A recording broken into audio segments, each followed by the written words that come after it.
კოსმოსში ცქერისას ვუმზერთ ჩვენს გარემომცველ უკიდეგანო სამყაროს. მილიონობითა და მილიარდობით სინათლის წლის მანძილზე. ყველგან გალაქტიკებს ვხედავთ, ყველა მიმართულებით. თუ გალაქტიკათა რაოდენობა 2 ტრილიონია, რომელთა დანახვაც ჩვენ შეგვიძლია, მაშინ მთლიანობაში რაც მათ იქეთ არის გაცილებით მეტია. ვიდრე ჩვენ შეგვიძლია წარმოვიდგინოთ. აღსანიშნავია, რომ ჩვენს მიერ აქამდე დამზერილი ყველა გალაქტიკა ერთსა და იმავე წესს ემორჩილება. რაც უფრო შორსაა გალაქტიკა, მით უფრო სწრაფად გშორდება ის. ეს ფაქტი ჯერ კიდევ 1920 წელს ედვინ ჰაბლმა და მისმა კოლეგებმა აღმოაჩინეს. ამას ჰაბლის კანონის სახელითაც ვიცნობთ. კოდის არაერთ ეპიზოდში მისაუბრია სამყაროს გაფართოების შესახებ, რომელიც ჰაბლამდე ალბერტ აინშტაინის ფარდობითობის ზოგად თეორიაზე აღმოცენდა. თუმცა ამ ეპიზოდის მთავარი თემა არა სამყაროს გაფართოება, არამედ ახალი ჰიპოთეზა, სამყაროს შეკუმშვა იქნება.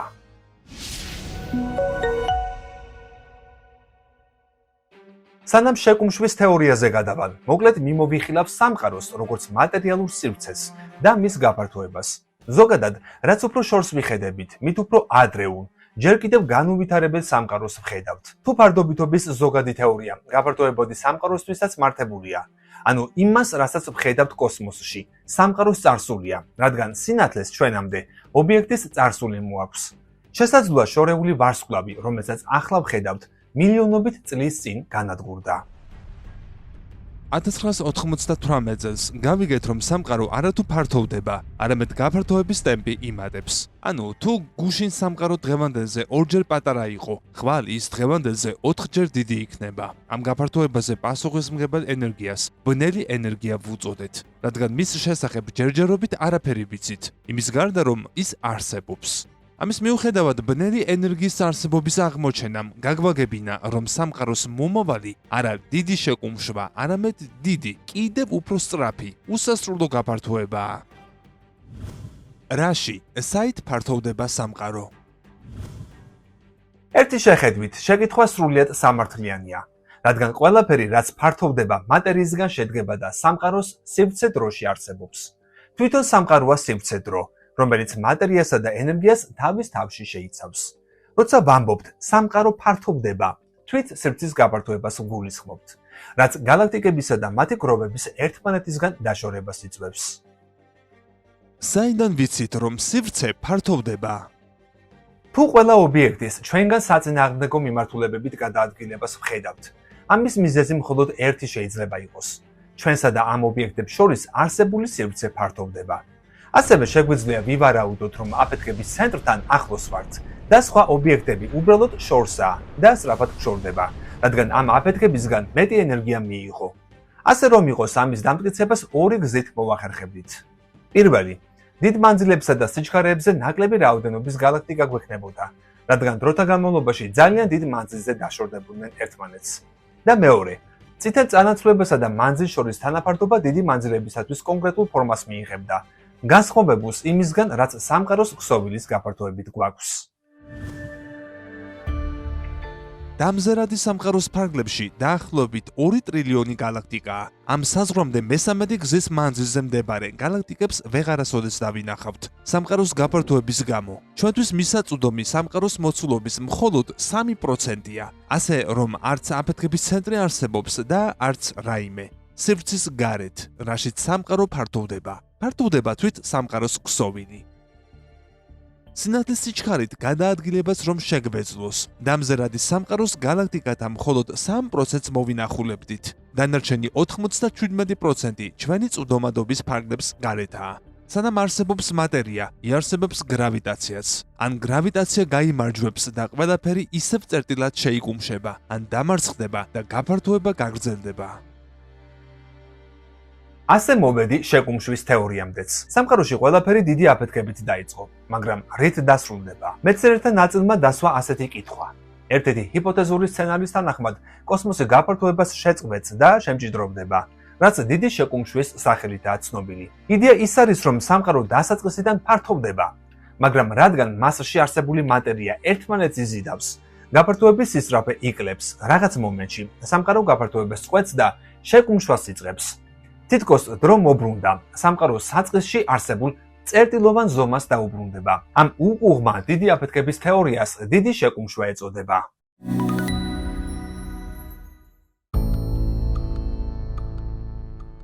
დიდი შეკუმშვა სამყაროს საბოლოო ბედის ერთ-ერთი შესაძლო სცენარი, რომლის მიხედვითაც სამყაროს გაფართოება ბოლოს შექცებით ხასიათს მიიღებს და იგი ხელახლა კოლაფსირდება. არსებობას შავი ხვრელის სახით დაასრულებს, ან გამოიწვევს სამყაროს ხელახლა წარმოქმნის დასაწყისს დიდი აფეთქების გარეშე.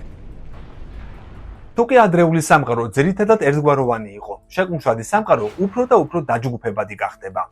საბოლოოდ ყველა მატერია ჩაიხშობა შავ ხვრელებში, რომლებიც შემდეგ შეერთდებიან და წარმოქმნიან გაერთიანებულ შავ ხვრელს, ან დიდი შეკუმშვის სინგულარობას. იმ მოვლენების ზუსტი დეტალები, რომლებიც საბოლოო კოლაფსამდე განვითარდება, დამოკიდებულია როგორც გაფართოების ფაზის სიგრძეზე, ისე შეკუმშვის წინა ფაზაზე.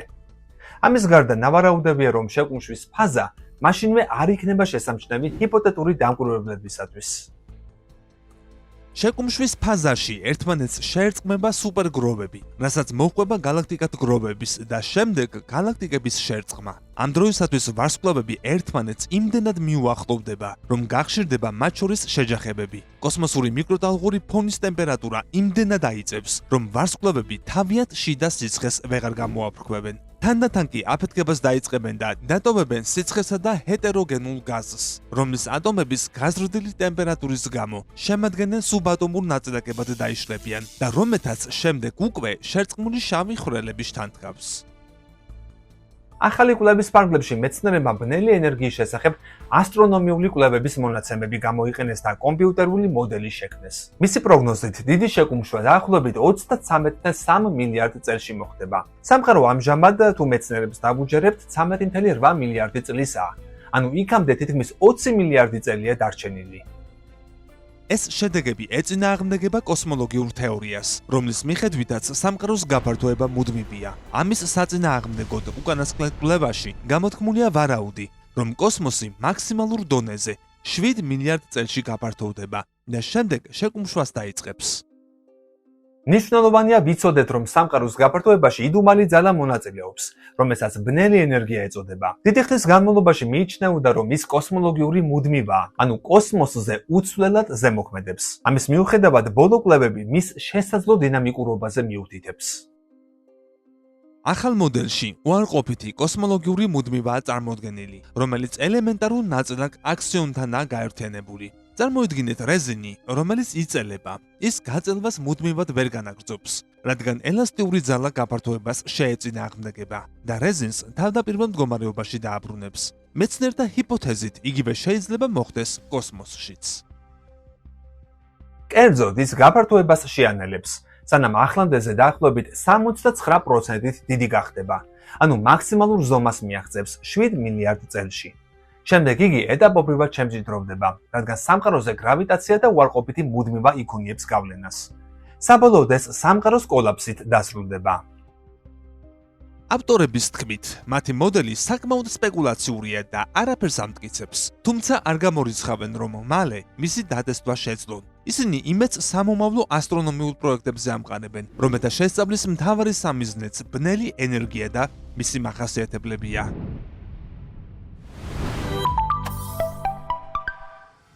რაც შეეხება ბნელ მატერიას, იგი არ ურთიერთქმედებს ხილულ მატერიასთან და სრულიად უხილავია ნებისმიერი ტიპის ელექტრომაგნიტურ გამოსხივებაში. ამის მიუხედავად მეცნიერები ფიქრობენ, რომ ის არსებობს, რადგან ამით იხსნება შესამჩნევი გრავიტაციული ეფექტი galaktikebsა და galaktikat გროვებზე. ბნელი ენერგია კიდევ უფრო შეუცნობელია. ის ბნელი მატერიის საპირისპირო დაღიქმება და სამყაროს გაფართოების აჩქარებასთანაა დაკავშირებული. რაც შეეხება უშუალოდ მატერიის გადანაწილებას, galaktikებში და კოსმოსურ მიკროტალღურ ფონზე ვარსკვლავების მოძრაობაზე დაკვირვება მიუთითებს, რომ სამყაროში არსებული მატერიის დაახლოებით 80% ბნელი მატერიაა. ეს ნივთიერება არ ირეკლავს შუქს და შესაბამისად არც მას ასხივებს. მისი სიმრავლის მიუხედავად მეცნიერებს ჯერ არ დაუდგენიათ, რისგან შედგება ბნელი მატერია. თეორიული ფიზიკოსების ნაწილი მიიჩნევს, რომ სამყარო დასრულდება და ეს შეიძლება მოხდეს 20 ან 30 მილიარდი წლის შემდეგ. თუ ჰიგსის ბოზონის ველი მეტასტაზირებადია, თუმცა ზუსტად ვერ ვიტყვით. ზოგიერთი მკვლევარი ვარაუდობს, რომ სამყაროს განადგურების პროცესი უკვე დაწყებულია. მეცნიერების სამი განსხვავებული ჯგუფი სამყაროს დასასრულის კიდევ სამ სხვა სავარაუდო მიზეზზე ფიქრობს. ესენია: დიდი ცრემლი, დიდი დაფქვა და დიდი გაყინვა. მოკლედ სამივე მათგანზე. პირველი, დიდი ცრემლი, Big Rip. პირველი თეორია ამტკიცებს, რომ სამყარო დასრულდება დიდი ცრემლით, რადგან სამყაროს გაფართოება უფრო ინტენსიური ხდება, ვიდრე მასში არსებული გრავიტაციის ძალა.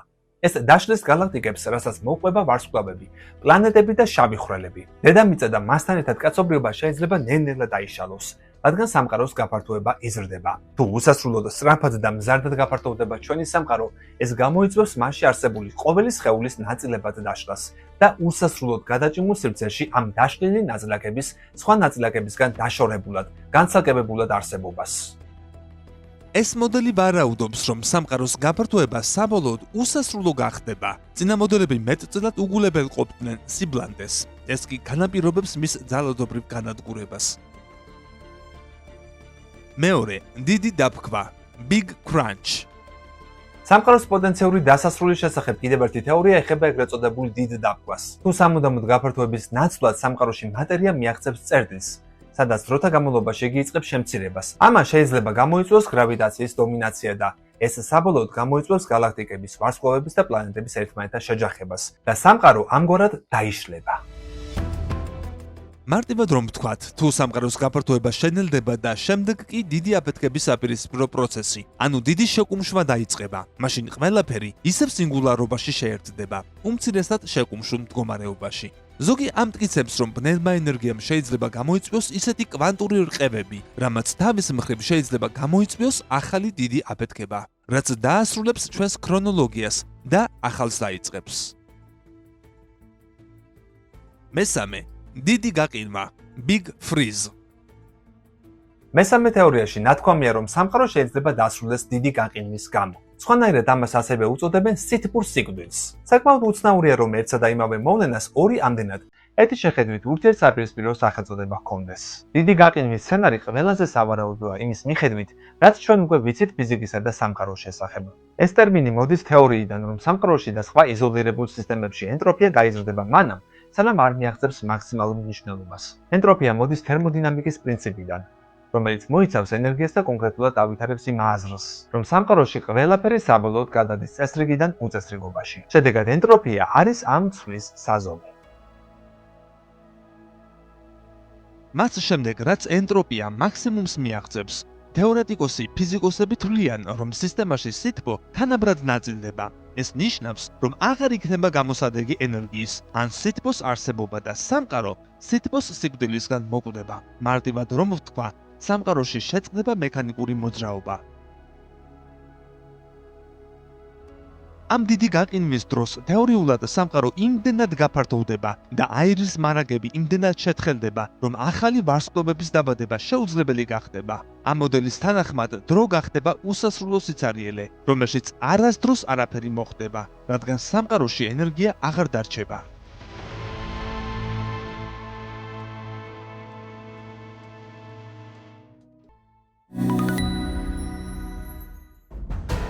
საინტერესო დრამა. სამყაროს დასასრულამდე ჩვენ ცნობილი არსებებს წინ დიდი თავგადასავლები გველის. თუკი დედამიწასაც ვენერის ბედი არ ეწია და გლობალურ დათბობას გადავურჩით, მაშინ კიდევ დაახლოებით 2 მილიარდ წელს გასტან სიცოცხლე დედამიწაზე. როგორც სამყაროს დასაბამზე, ისე მის დასასრულზე წარგვავს ზუსტი და ამომწურავი ინფორმაცია. რა თქმა უნდა, მეცნიერებისა და ტექნოლოგიების განვითარებასთან ერთად სიმართლეს გამუდმებით ვუახლოვდებით. დღეს ბევრად უფრო ახლოს ვართ მასთან, ვიდრე გუშინ ვიყავით. ჯერჯერობით დასუსტებით არ ვიცით სამყარო კონკრეტულ დასასრულს წააწყდება თუ სამუდამოდ გაგრძელდება მისი აგონია. დღევანდელი ფიზიკა და კოსმოლოგია კი შესაძლო აპოკალიფსის რამდენიმე განსხვავებულ ვერსიას გვთავაზობს. ასეა თუ ისეა, სანერვიულო ჯერ არაფერია. რადგან მართალი რომ იყოს ამ ჰიპოთეზური შეკუმშვის დაწყებამდე ძალიან დიდი დროა დარჩენილი. ჩვენ და ვერც ჩვენი მომავალი თაობები ამას ვერ მოესწრება. ეგოისტურად რომ ვთქვა. ამიტომ არ ვინერვიულოთ. სამაგეროდ გამოიწერე კოდის YouTube არხი თუ ჯერ ისევ არ გამოგიწერია. დროებით მეგობრებო.